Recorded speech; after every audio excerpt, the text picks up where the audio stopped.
Coucou, c'est Anne du blog Un chat un chat. On se retrouve pour une nouvelle vidéo. Alors en fait, j'avais utilisé la nouvelle fonction d'Instagram là, pour poser des questions. Bon, j'en ai pas reçu beaucoup, mais je me suis dit que c'était quand même l'occasion de faire une vidéo, vu que j'en ai pas fait depuis un bon moment. Donc ben, je vais en profiter, je vais répondre aux questions, puis je vais vous faire, comme il y a une question qui me dit quels sont mes projets couture de cet été, je vais en profiter pour développer plus que l'été en gros, et plus que la couture surtout. J'ai noté tout dans mon petit carnet. Alors la première question qu'on m'a posée c'est pourquoi tu ne fais plus de podcast? Ben parce que j'ai pas le temps déjà, et en fait j'ai l'impression d'avoir rien à dire. En fait, je préfère faire des podcasts sur des sujets, genre mes 10 patrons préférés, mes 10 machins. Mais enfin voilà, ça, plutôt que juste vous faire une vidéo pour vous dire, bon, cette semaine j'ai cousu un haut, cette semaine j'ai cousu je sais pas quoi. Où je trouve que c'est pas forcément hyper intéressant. Enfin, les trucs que je couds, généralement, ils sont sur le blog avec un avis qui est beaucoup plus détaillé et des photos. Donc je pense que je préfère passer par le blog pour faire ça que faire des vidéos. Alors vous m'excusez, je pense que je vais devenir luisante vu qu'il fait à peu près 60 degrés. Hein, et puis en plus, bon, j'avoue, ça me donne chaud tout ça. Donc voilà, c'était la première question. Donc la deuxième question, donc là on est dimanche, qui me demandait si je m'en foutais de la finale de la Coupe du Monde ou pas. Donc la question est ou pas. La réponse plutôt est ou pas, donc je m'en fous pas du tout. Euh, je vais à l'opéra cet après-midi avec mon chéri et j'espère que ce sera fini pour regarder la finale. Donc voilà, non, je suis super impatiente. Alors, comment est-ce que j'ai le temps de coudre tout, entre guillemets, tout ça? Donc je sais pas ce que tout ça veut dire. La vérité c'est que j'ai pas le temps en ce moment. Euh, En gros, enfin moi j'arrive souvent, enfin, là, dans la semaine j'arrive à préparer quelques trucs, à découper un peu mes patrons, à découper mes tissus. Mais dans la semaine je couds quasiment jamais. C'est impossible, enfin c'est impossible avec le boulot. Surtout en ce moment. Et sinon, ben, généralement, j'essaye de coudre le week-end. Voilà, je dis ça et j'ai pas cousu depuis 3 semaines, hein, donc voilà. Mais quand je couds le week-end, généralement, je couds plusieurs trucs. Donc je m'y mets le samedi, mettons, et puis j'essaye de coudre deux trois pièces dans le week-end. Et après, je prends tout en photo d'un coup. Et ben, sur le blog, je répartis ça avec un article par semaine à peu près. Bon, là, je dis ça pareil, j'y ai republié depuis 2 semaines, mais bon. Hein, vous me pardonnez, je suis noyée sous mon travail. Euh, donc voilà, en fait, ça donne, enfin, le fait que je poste toutes les semaines donne l'impression que je couds beaucoup. En fait, je couds beaucoup d'un coup, et puis après, c'est ce qui s'était passé aussi au début de l'année. Hein. J'ai beaucoup cousu au mois de janvier pendant 2 semaines, et après, j'ai pas touché ma machine pendant presque 4 mois, quoi. Après, j'ai des stocks d'articles, j'ai des stocks de photos, et puis je me débrouille avec ça pour faire vivre le blog, quoi. C'est pour ça que je me retrouve à poster au mois de mai, euh, je pense à la robe Jude, des trucs pris en photo au mois de février quoi. Donc vous vous rendez pas compte, j'étais en train d'attendre un jour où il fasse pas beau pour poster l'article, je me suis dit putain ce cas-là, moi il faisait 40 tous les jours, avec ma robe en switch, je me suis dit bah putain, je commence à être un peu hors HS quoi, hors sujet. Donc voilà. Donc sinon, pour mes projets couture de l'été, donc là je vous ai dit je vais élargir aux autres projets. Il y en a plusieurs. Pour l'instant, ça va. Enfin, il y a une grosse partie qui reste au stade de projet parce que comme je vous l'ai dit, en ce moment, mon travail m'accapare beaucoup. J'ai pas de vie. Je n'ai pas de vie en dehors de mon travail. Euh, donc c'est un peu compliqué. Donc j'ai des projets, je prépare des choses, mais ça, pour l'instant, ça ne va pas plus loin. Donc le premier truc que j'ai cousu, c'est ce que je porte là. Ça c'est le haut Mentalo. Ah. Voilà, donc ça correspond à ce patron là de M comme Marie. Alors c'est un patron qui est sorti l'année dernière, où moi j'avais pas du tout, enfin j'allais dire j'avais pas flashé dessus. C'est même pas que j'avais pas flashé dessus, c'est que bon, enfin clairement il était tombé dans les abysses de ma mémoire, je n'avais pas vraiment pleinement conscience de son existence. Euh, Parce que ben, les volants, pas fan, la basque, vraiment voilà, bon, pas mon trip à la base. Puis volant plus basque, les gars, sur le papier, ça fait quand même beaucoup pour une seule personne. Donc, euh, donc voilà, j'étais pas emballée, on va dire. Enfin, c'est juste que voilà, sur la masse de bâtons qui est sortie, il est passé directement à la trappe. Et en fait, Marie a publié une photo donc d'une robe faite à partir de ce patron-là, avec pas de volant et en fait des broderies machines à la place. C'est une robe qui a été faite par Karen, donc le compte Instagram c'est Mon Petit Bazar, j'essaierai de vous mettre la photo ici. Euh, et en fait j'ai trouvé super jolie. Donc avec un petit lassage dans le col, j'ai un peu du mal hein, en ce moment. Donc voilà, et en fait je me suis dit putain le potentiel du truc, je me suis dit, enfin la robe est super belle, et puis après j'ai vu le haut, j'ai fait ouais bon ok, pourquoi pas quoi. Et en fait je l'ai déjà cousu 2 fois, donc ça c'était ma toute première version. C'est pas une toile hein, mais presque, enfin disons que j'ai refait une version haut, que je vous posterai sur le blog, et où là bon j'ai quand même fait des modifs hein, parce que bon moi je la taille beaucoup plus haute que je pense la stature de base, et en fait si j'ai le volant comme ça c'est pas non non c'est disgracieux. Donc moi j'ai remonté la base de 6 cm, clairement c'est pas encore assez mais c'est déjà pas mal. Donc j'en ai déjà fait 2 versions, super agréable à porter en été, ça colle pas du tout, les finitions sont propres. Enfin franchement je suis étonnée, et enfin étonnée. Je dis pas que je pensais que le patron ça allait être de la merde, mais je suis étonnée qu'en fait il n'y ait pas eu tant de gens que ça qui l'aient cousu. Et en fait qu'il ait quand même vachement de potentiel quoi. Donc là je l'ai fait en plumetis, j'ai fait une autre version en coton à carreaux Vichy noir et blanc. Je pense que je vais faire encore une version blouse en viscose. Et puis après, j'aimerais bien faire une version robe. Donc voilà. Et bien alors ça se coûte super vite. Donc pour moi en ce moment, c'est parfait. C'est juste ce qu'il me faut. Donc voilà. C'est cool. Ça, c'est un des trucs qui est commencé comme projet et que j'aime beaucoup. Bon, on va continuer avec le M comme miroir. Donc ça, j'ai déjà cousu 2 fois. Dans mes projets d'été, je voudrais vachement coudre la robe avec, avec une version manche courte, mais avec enfin, en gros, je sais plus c'est quoi le tuto est sur le site de M comme Marie, hein, mais en gros on coupe, je sais plus à cette hauteur là, et puis on fait une jupe quoi. Un truc hyper simple, hyper ample, j'allais dire hyper passéant, mais confortable en été. Ensuite, en termes de patron, j'ai une lubie pour les robes chemises depuis le début de l'été. C'est pour ça que j'avais cousu la robe lilas de... Enfin la robe. J'ai voulu essayer de coudre la robe lilas de chez Delphine et Morissette, mais au final c'est une chemise car j'avais pas trop de tissu, enfin j'avais pas assez de tissu.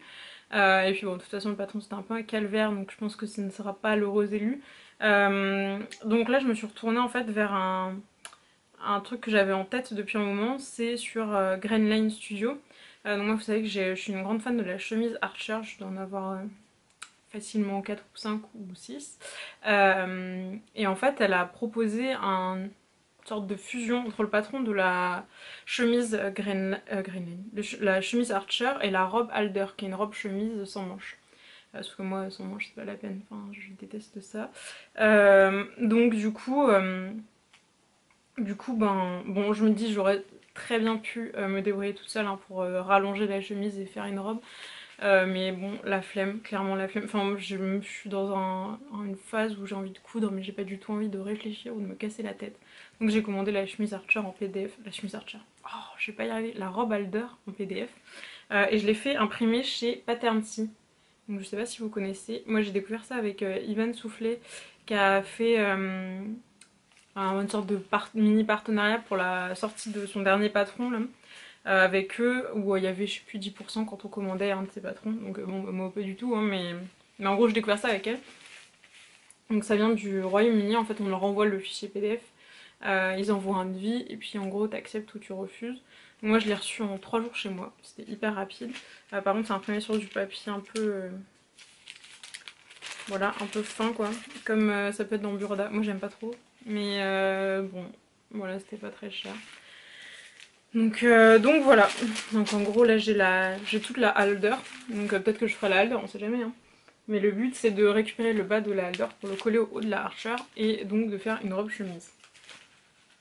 Pour l'été, je me dis en version en coton, j'ai un espèce de tissu, vous voyez pas là-bas, un espèce de chambray, je suis pas sûre que c'est un chambray en fait, rouge avec des rayures blanches, je me dis ça pourrait être pas mal, et surtout ben, si ça marche, je me vois bien en faire des versions hiver, enfin les robes chemises pour moi c'est un truc un peu indémodable, enfin bon là c'est une robe chemise qui est pas du tout, enfin, qu'on se comprenne bien, c'est une robe chemise qui est pas du tout comme la Camille, enfin c'est pas du tout un modèle ajusté, c'est un modèle hyper loose. J'essaierai de vous mettre pareil une photo ici. Donc voilà, donc ça c'est un autre projet couture. Et c'est quasi mon dernier projet couture, c'est le top pôle de République du chiffon. Donc là vous en avez peut-être, enfin je sais pas si vous me suivez sur Instagram, je fais une story parce que moi je n'avais pas du tout compris que le haut était complètement ouvert devant. En fait, je sais pas, c'est une espèce de petit gilet quoi. Et en fait, ça ferme juste par le nœud. Voilà. Autant vous dire que quand j'ai vu ça, je me suis dit ah, ah, j'ai du mal comprendre quelque chose quoi. Et en fait, j'ai posté le schéma et tout sur Instagram et j'ai posé la question naïvement, savoir s'il y avait d'autres personnes comme moi qui avaient, enfin voilà, qui s'étaient gaufrées quoi. Et, euh, et a priori, je ne suis pas la seule, hein, donc c'est que c'est quand même pas hyper clair. Donc j'ai eu j'ai tagué République du chiffon en disant que ce serait cool de le préciser peut-être de manière un peu plus claire ou voilà, ou mettre une photo où ça se voit, ou mettre un schéma où ça se voit. Enfin bref, dire que ça ferme avec le nœud et pas. Enfin clairement quoi, je veux dire, en soi y a pas de souci, mais bon, c'est mieux de le savoir quoi. Donc là j'ai reçu une réponse de République du chiffon, hop, qui est là, hop.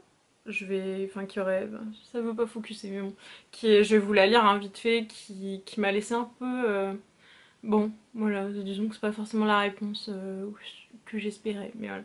Donc, euh, donc ça, elle me répond excès de pudeur pour l'interrogation. Effectivement, l'ouverture est cachée par le nœud. C'est pour ça que le nouage est long et pas court, pour qu'on devine le bidon sans trop en voir. Et dans la description, il est écrit avec son gros nœud qui suggère sans trop en montrer. Ici, on n'est pas du tout choqué par un top qui se ferme uniquement par un nœud sur le devant. Bah écoute, tant mieux que ça ne te choque pas vu que tu as sorti le patron comme ça. Bon, moi honnêtement, malgré toute l'affection que j'ai pour Géraldine et la fille du chiffon, enfin je veux bien que ça les choque pas, mais ça te choque pas sur la plage. Moi je mets ça sur mon chantier. Euh, je vais avoir des problèmes quoi. Je ne peux pas mettre un haut comme ça. Enfin, ou alors faut avoir un truc en dessous. Donc dans ce cas on perd complètement le concept de petit haut mignon pour l'été quoi. Enfin, je sais pas. Est-ce que c'est vraiment un excès de pudeur de vouloir un haut qui est fermé enfin, je sais pas. C'est une vraie question parce que je me suis jamais sentie comme quelqu'un de hyper pudique quoi. Mais mais là voilà. Puis bah dire en gros c'est son gros nœud qui suggère sans trop en montrer. Ben je sais pas non pour moi ça peut parler du décolleté. Enfin c'est voilà moi tout ce que je reproche là c'est juste que c'est pas écrit clairement que c'est un gilet. Enfin que c'est un truc ouvert quoi. Enfin ça coûterait rien de mettre une photo où ça se voit ou voilà, bon après c'est pas grand chose, hein, je suis d'accord, ça peut se refermer super facilement à la main, moi c'est ce que je vais faire d'ailleurs. Mais j'ai trouvé ça un peu contrariant forcément quand on ouvre le patron et qu'on s'en rend compte. Et puis un peu contrariant la réponse de République du chiffon, disant que en gros, si je porte pas un haut complètement ouvert, c'est que je suis pudique quoi. Ben dans ce cas oui, oui je suis pudique en fait, voilà. Si c'est ça la définition d'être pudique, je le suis, alors je le suis. Ensuite, si on continue avec les projets de l'été, donc j'ai pris secours chez Artisan.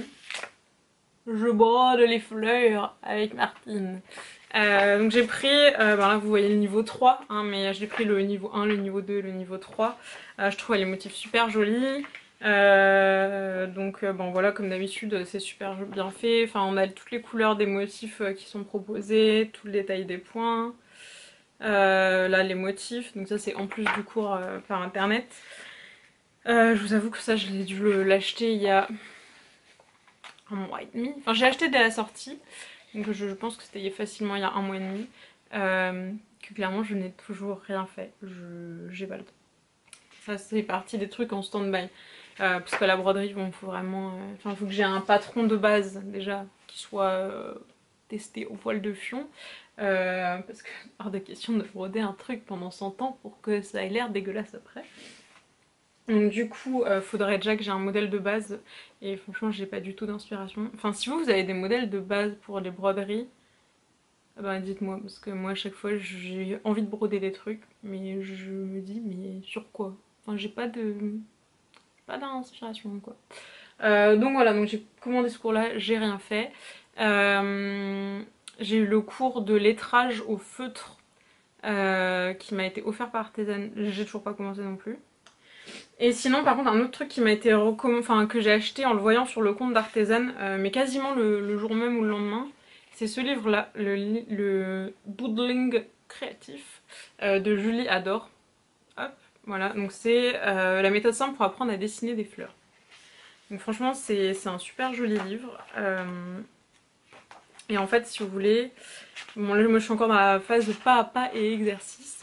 En gros, vous avez un côté de la page où c'est par étapes, comment dessiner, je sais pas, voilà, ça, une manche.